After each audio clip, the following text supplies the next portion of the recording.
Todo esto y mucho más en nuestra mesa chica. Y vos podés ser parte. Los martes a las 22, aquí en La Nación Más. Sigue Conversaciones. Hola, bienvenidos a otra edición de Conversaciones en La Nación. Mi nombre es Ariel Torres y tengo hoy el gusto de darle la bienvenida a uno de nuestros colegas más destacados, Andrés Oppenheimer. ¿Cómo te va, Andrés? Bienvenido. Bien, gracias por invitarme. No, por favor. Andrés es columnista, ustedes lo conocen, de Leerlo en el Diario, ese premio Pulitzer por la investigación del Miami Herald con el caso Irán-Contra, ganó el premio Rey de España, etcétera. Es realmente un gran periodista que ahora acaba de sacar un libro, el libro más inesperado, diría yo. Un libro sobre inteligencia artificial, el futuro del trabajo en la era de la automatización. Es un gran libro, Andrés, debo decir. Tiene una cantidad tan grande de fuentes. Hablaste con tantas personas y fuiste a tantos lugares a probar robots, efectivamente. Bueno, te agradezco, Ariel, viniendo de alguien que escribe de esto hace mucho tiempo. El libro, o sea, sálvese quien pueda, es una investigación que hice a lo largo de 5 años. Te iba a preguntar, 5 años. 5 años. Empecé cuando, ¿te acordás cuando en el 2013 salió el estudio de la Universidad de Oxford? Exacto, que dijo que el 47% de nuestros empleos van a desaparecer en los próximos 15 años. O sea que ya quedan 10. Ponele. O si sea, acertaron con el estamos augurio. hablando de una cantidad impresionante de nuestros trabajos que corren el riesgo de desaparecer. Me picó la curiosidad, en parte porque lo estaba viendo ya. Como vos sabés, yo trabajo en Estados Unidos y es una realidad que empecé a ver a mi alrededor. Ejemplo, yo tenía mi programa, lo grababa de televisión, lo grababa con 5 cámaras, 5 camarógrafos. Hoy día tengo 0. Todas las cámaras son robóticas. Mis columnas las traducía una traductora. Hoy día Lo va a hacer inteligencia artificial. Google Translate. Sí. Y lo editamos en el mismo tiempo que antes editábamos a la traductora. Mis entrevistas antes las mandaba a transcribir. Ahora me las transcribe un algoritmo en 5 minutos. Entonces, se están eliminando muchísimos trabajos. Y para mi sorpresa, Ariel, cuando empecé esta investigación, bueno, como vos me decías recién, viajé a Oxford y a partir de ahí empecé una serie de entrevistas con los principales futurólogos del mundo y empecé a ir a fábricas de robótica en Japón, en Israel, en Silicon Valley, en todos lados, a ir a hoteles con recepcionistas robots. Con recepcionistas robots totalmente robotizados, a restaurantes donde ya no hay mozos, donde está el chef, es un robot con un brazo robótico que corta el sushi. ¿Nunca pudiste averiguar si era realmente que hacía el sushi un robot o no? No te lo quisieron decir.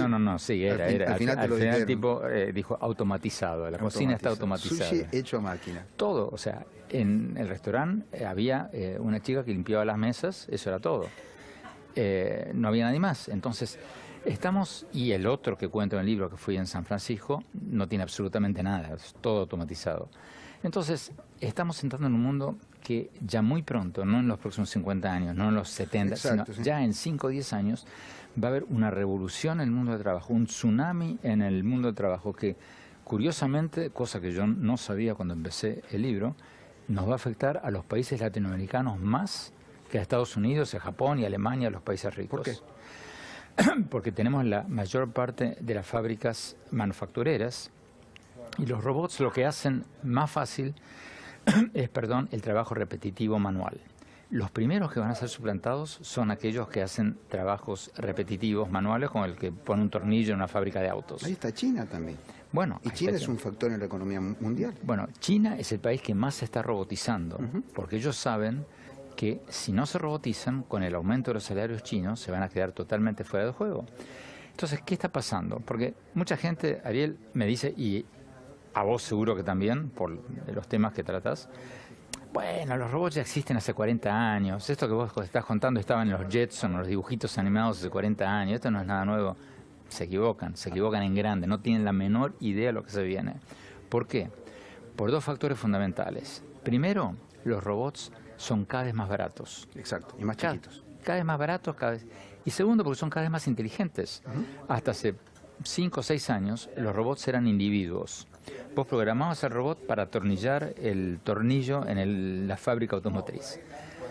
Y eso era todo, y por ahí le enseñabas otra cosa. Hoy día, ese robot que atornilla el tornillo en la fábrica automotriz está conectado a través de la nube con el robot de al lado, que clava un clavo, y ese a su vez con 1 millón de otros robots que aprenden mutuamente de sus errores y se transmiten mutuamente sus aciertos. Entonces estás hablando de robots que son cada día más baratos y cada día más inteligentes. Entonces lo que está pasando ahora en China, que vos citabas, es que hace 8 años, en el 2010, una fábrica china tardaba 5.3 años en amortizar un robot. O sea, el empresario compraba un robot y era el equivalente a 5.3 años del sueldo y las prestaciones sociales y todo eso de un trabajador. El año pasado eso bajó a 1 año. El año que viene van a ser 6 meses. Y el robot no toma vacaciones, no se cansa, no se equivoca.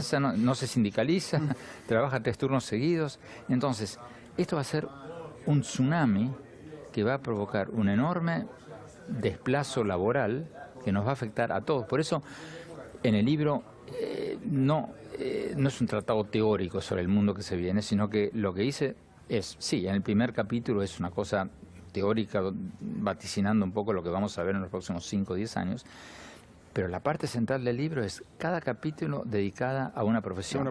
¿Qué va a pasar con los banqueros? ¿Qué va a pasar con los contadores? ¿Qué va a pasar con los abogados, con los periodistas? Especialmente con los maestros, con los psicólogos, etcétera, etcétera, etcétera. Y entonces entrevisté a los principales gurúes de cada profesión. Por ejemplo, en el capítulo de los periodistas entrevisté al director de innovación del Washington Post, al director de innovación del New York Times. En el capítulo de los abogados entrevisté al director de proyectos de una de las principales empresas de abogados de Estados Unidos. En el artículo de los médicos, al principal gurú de la medicina del futuro, etcétera, etcétera. Para tratar de no hacer un tratado teórico, sino para decirle a la gente... Fuiste a los tipos que están laburando con esto y los entrevistaste.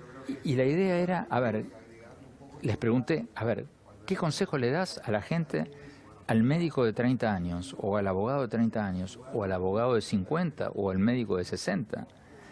Entonces, empieza el libro, digamos, con el primer capítulo teórico, después voy capítulo por capítulo, cada profesión, cada trabajo, el futuro de todas estas profesiones que te dije, y al final hablo sobre las carreras del futuro y los trabajos del futuro y cómo nos podemos reinventar cada uno. Ya vamos a llegar a eso, porque fue una de las partes que más me gustó del libro.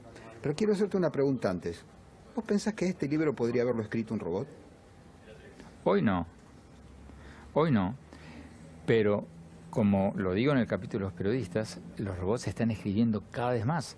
Todos los artículos en Estados Unidos que vos lees sobre competencias deportivas de segundo nivel, o sea, no el clásico Boca River, que hay una persona que te lo va a escribir, pero suponete el equivalente en Estados Unidos de la primera C. Todos los partidos, todo eso está escrito por robots. Porque eso te parecen bastante todos esos relatos, ¿no? En un punto. Porque lo único que tenés que hacer es llenar el resultado final, tal equipo le ganó al otro 3-0, y la computadora ya te junta todos los antecedentes. Entonces te cuenta el delantero tal, te cuenta la historia de su vida, sus últimos partidos, o sea, todo el background ya te lo mete la computadora, entonces no hace falta escribirlo, lo escribe un robot. Ariel, los artículos de resultados económicos de las empresas, todos escritos por robot. Y ahora, en noviembre, en las elecciones de noviembre en Estados Unidos, las legislativas, me contaba, y lo cuento ahí, el director de innovación del Washington Post, todas las noticias políticas, todos los resultados electorales de las contiendas a senador y a diputado en todo el país van a estar escritas por robots.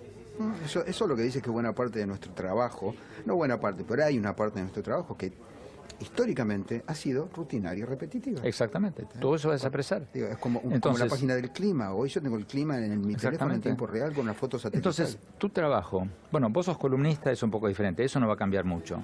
Pero suponete que en lugar de columnista fueras un reportero tecnológico.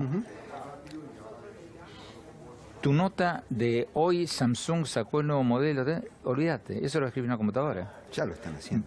Ya lo están haciendo. Va a hacer falta alguien, un columnista, que lo ponga en contexto, que diga qué significa esto, si es buena, si es mala, la probé, me gustó, no me gustó, etcétera, etcétera. Pero todo lo que sea rutinario, basado en datos, muy pronto va a ser escrito por computadores. Ya lo está haciendo en Estados Unidos y acá en muy poco tiempo lo va a hacer también. Te llevo algo que es una de por lo que hablábamos incluso antes de la entrevista, es una de nuestras preocupaciones. Ahora tuya, después de atravesar esta experiencia de escribir este libro, de golpe tuviste una mirada a algo que en general está pasando por abajo del radar. A mí me encantó el título.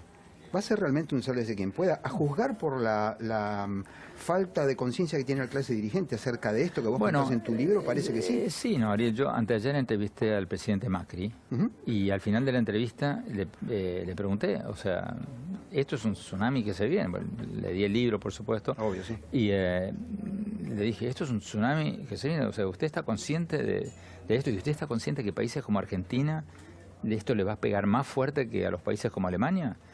Y él me dijo que sí, y me contó una anécdota muy interesante. Me dijo, mira Andrés, hace poco recibimos una inversión de $200 millones y yo estaba feliz, me decía Macri.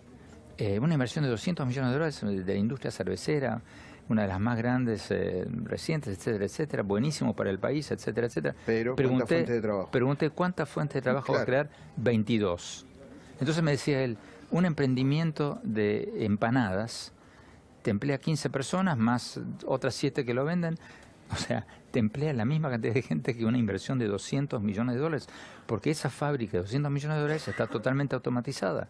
Ese es el mundo que se viene. Pero te dijo algo más el presidente acerca de cuál sería la reacción de la clase política, porque cuando uno los oye debatir acerca del trabajo, parece que estuviéramos en 1950. Yo creo que él es un poco más consciente que la media de la clase política, y ni hablar de los diputados y senadores y muchos otros políticos que no saben. Percibís ese silencio de radio, ¿no? No, Digo, por como supuesto. que no se habla No, de por esto. supuesto, pero Ariel, yo estuve en programas de radio y de televisión acá y algunos me tuitean, Andrés, acá estamos con el tema de las valijas, con el tema de los cuadernos, etcétera, cosa que obviamente como periodista aprovecho un paréntesis para felicitar a La Nación por esta extraordinaria labor que han hecho, pero yo le decía, mirá, yo si querés te apuesto que de a cada 2 años vos no te vas a acordar quién era Oscar Centeno, pero sí vas a tener muy presente cómo tu trabajo va a estar amenazado. Pero los dos sabemos que una cosa no quita la otra. Por supuesto que no. Porque, por otro lado, no estamos hablando de periodismo, estamos hablando del trabajo del estadista, de lo que se supone que es la clase dirigente que tiene que estar mirando hacia el futuro. Y el propósito del libro es un poco abrirle los ojos a la clase política y a la gente. Porque la gente tampoco tiene idea, Ariel. La gente te dice lo que decíamos antes. No, si los robots ya están dando vueltas hace 60 años y no cambió nada. Mentira. Esto, por la aceleración tecnológica, todo lo que no pasó en los últimos 50 años, va a pasar así en los próximos 10. Por los motivos que decíamos recién, el abaratamiento y la inteligencia cada vez mayor. Y el achicamiento de las máquinas. Me decía Matt Berry, el fundador de freelancer.com, el sitio australiano para freelancers, que lo que está ocurriendo ahora es que la inteligencia artificial y los robots empiezan a tomar los empleos de la clase media. Claro. Y que esto es lo que va a dar, digo, en tu libro uno vislumbra un mundo en el que nacemos todos jubilados, pero ¿quién va a pagar la jubilación en la transición? Bueno, mira, ahí hay 2 teorías que vos conocés muy bien. Hay quienes están proponiendo un ingreso básico universal. Exacto. Y hay quienes están proponiendo, como Bill Gates, un impuesto a ser pagado por los robots. Que así como nosotros pagamos impuestos, sociales, ¿sí? Los robots pagan. Yo estoy más en el primer campo, pero yo creo que va a tener que haber un ingreso básico universal condicionado al trabajo social. Y ahí hablo de que tenemos que revalorizar todo el tema del voluntariado, jerarquizarlo, porque vamos a trabajar cada vez menos. O sea, nuestros antepasados en la era de las cavernas trabajaban 7 días por semana. Después en la era bíblica se dejaron un día, o sea, los judíos el sábado, los cristianos el domingo, los musulmanes el viernes.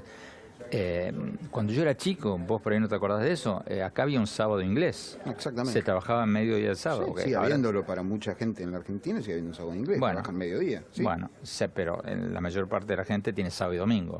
En Europa ya tienen viernes, sábado y domingo, muchos países. O sea, vamos a trabajar cada vez menos y eso va a cambiar enormemente todo el tema. Entonces yo creo que va a haber que repotenciar todo el tema del trabajo social, del voluntariado, jerarquizar un poco todo eso. Ahí hay bastantes soluciones, pero lo principal es que, así como los países tienen que prepararse, las personas tienen que prepararse, porque hablábamos recién del trabajo de los periodistas, pero eso le va a pasar a todos. En el capítulo sobre los abogados, por ejemplo, cuento cómo en Estados Unidos ya hay aplicaciones como Zoom Lawyer, como RocketLawyer.com, etcétera, etcétera, que ya hacen no sé si la mitad, pero gran parte del trabajo de los abogados. Por ejemplo, o sea, mi hijo es abogado allá. Un abogado joven gana $350 la hora. Uno veterano famoso puede ganar $1000 la hora. Estos websites, todo lo que sea repetitivo, rutinario, te lo hacen por $25. Un divorcio. Un divorcio, por ejemplo, sí. por consentimiento mutuo. Las dos personas llenan su nombre, su apellido, queremos divorciarnos, no nos llevamos bien, etcétera. Paca, te saca el formulario, lo firma cada uno y ya tenés tu divorcio. Un contrato de alquiler. Todos estos websites te lo hacen por $50 en lugar de los miles que te saldría un abogado. Entonces, eso es un cimbronazo a toda la industria de los abogados. Esto ya está ocurriendo. Esto ya está Al revés de ocurriendo. lo que solemos tenemos la fantasía de que esto todavía falta. No, es la ciencia olvídate. ficción Eso, en Hollywood. Esto ya está pasando de hace unos 5 años. En el último año tomó envión, como siempre pasa con las tecnologías. Sí, total. O sea, el iPhone, el teléfono celular, existía hace 20 años, pero en el 2007 arrancó así. Por ejemplo, en todas las profesiones, en los médicos dicen, no, nosotros tenemos la intuición, el ojo clínico, hablamos, macana. O sea, la profesión médica va a ser sacudida, entre otras cosas, por ejemplo, ya hay aplicaciones que te sacan una foto de las manchitas de sol y te dicen buena o mala. Eso es el 50% del trabajo de un dermatólogo. Sí, claro. Entonces el dermatólogo va a tener que reinventarse porque su labor ya no va a ser ver cuáles manchas son buenas y cuáles son malas. Déjame preguntarte algo que es, digamos, también lo que me he preguntado yo mucho al tratar de estos temas, y creo que después de la experiencia que tuviste enorme de irte a Japón, a Corea del Sur, al Silicon Valley, montones de lugares y hablar con mucha gente, quizás cambió tu mirada. Porque el trabajo no solamente es ganarse un salario y muchas cosas. ¿Cómo definirías trabajo vos hoy? Mira, el trabajo es hoy lo que a muchos de nosotros nos da un propósito en la vida. Muchos de nosotros nos definimos por nuestro trabajo. Hay otra crisis, por lo tanto. Se viene otra crisis, pero a mí lo que me encanta de escribir estos libros es que aprendo muchísimo. Claro, claro que sí. Porque, Sí. o sea, empecé de una forma y cambié al principio era muy optimista, terminé siendo menos optimista que antes, por lo menos a corto plazo. A corto plazo, sí. Pero aprendí muchísimo. Y una de las cosas que aprendí, por ejemplo, uno de los grandes futurólogos que entrevisté, Nick Bostrom, un sueco que enseña en Oxford, yo le decía, bueno, pero a ver, si vamos a perder millones y millones y millones de empleos, ¿qué va a ser de nosotros? ¿Vamos a estar deprimidos? Y me decía, no, para nada. Me decía, va a ser maravilloso. Yo digo, ¿cómo maravilloso? Un sádico este tipo, o sea, ¿cómo maravilloso que hay un mundo de desempleados? Me dice, ojalá, me dice. Entonces me decía, el concepto del trabajo que tenemos nosotros es muy reciente, viene de la Revolución Industrial, tiene 2 siglos, porque en la Edad Media, antes, el status quo, el estatus social más alto, era el de los aristócratas que no trabajaban. Pero tenían ocupaciones. El aristócrata se dedicaba a tocar el arpa, a leer poesía, al arte de la conversación. El que trabajaba era el plebeyo. Sí. Entonces, este concepto de que somos lo que trabajamos, de que el trabajo nos da un sentido de propósito en la vida, es muy reciente.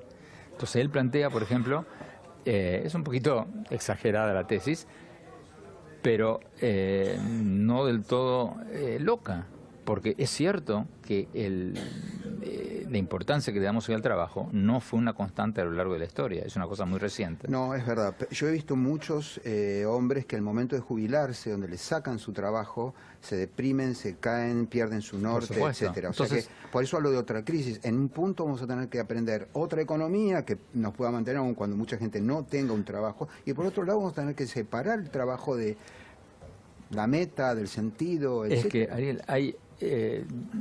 como te decía antes, yo soy tecno-optimista a largo plazo, porque se van a crear millones de trabajos nuevos, que son los que cito al final del libro, en varias áreas, y eso primero va a permitir que mucha gente pueda reinventarse y trabajar de cosas que por ahí le gustan más que su ocupación inicial. Y segundo, porque creo que se va a valorizar mucho el trabajo social y el voluntariado. O sea, ¿dónde está escrito que un asilo de ancianos debe tener una señora o un señor cuidando a 40 ancianos? ¿Dónde está escrito que no habría que tener una persona para cuidar a cada anciano? ¿Dónde está escrito que tiene que haber un maestro para enseñarle a 40 alumnos? ¿Por qué no tener un maestro para cada alumno? Etcétera, etcétera, etcétera. O sea, yo creo que van a cambiar muchas cosas para bien a la larga. Ya la nota estoy hablando en 30, 40 años, no en 200 años. No, claro, no, en 200 años no podemos saber. Sí. Pero lo difícil, lo duro, va a ser la transición. ¿Cómo llegamos de aquí a allá? Lo mismo me decía Matt Barry, que la transición va a ser realmente problemática. Una de las partes que más me gustó del libro, aparte de la cantidad de fuentes, me sigue asombrando, porque realmente hablaste con tanta gente que es genial. Y con todas las notas al final. Bueno, pero 5 años. 5 claro, años de viajes a todo el mundo.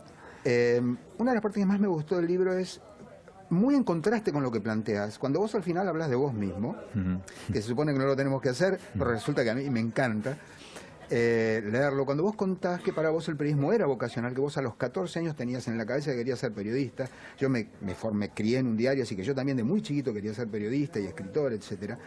Y le decís, y esto es tremendo, le decís, a ver, ¿qué va a seguir? ¿Qué le aconsejarías a un chico que estudie? Y vos le decís, seguí tu corazón, seguí tu vocación como primer mandato. Seguí tu pasión. Explícame eso, Sí. cuando aún vos mismo estás diciendo que tal vez alguna de esas pasiones pueden ser reemplazadas por robots, ¿o no es así?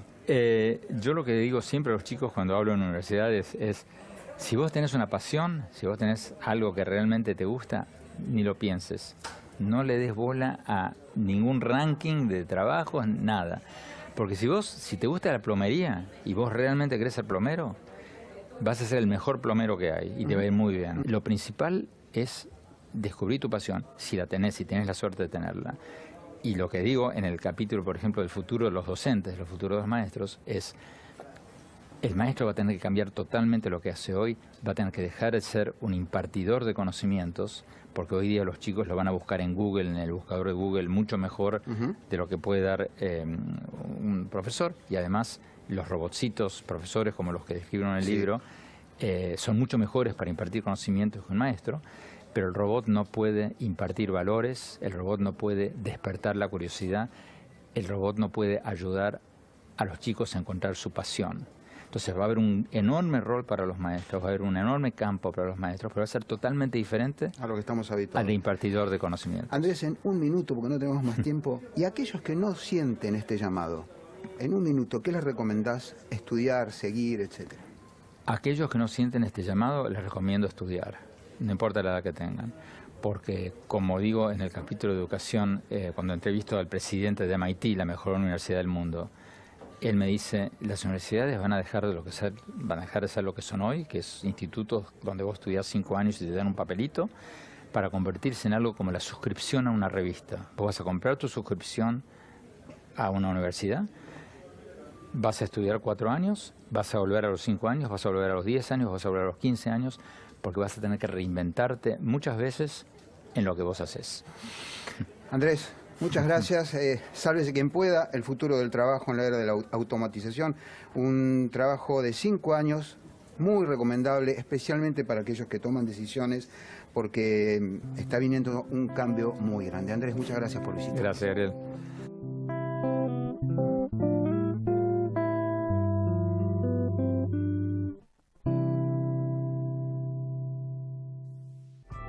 Ya viene la trama del poder.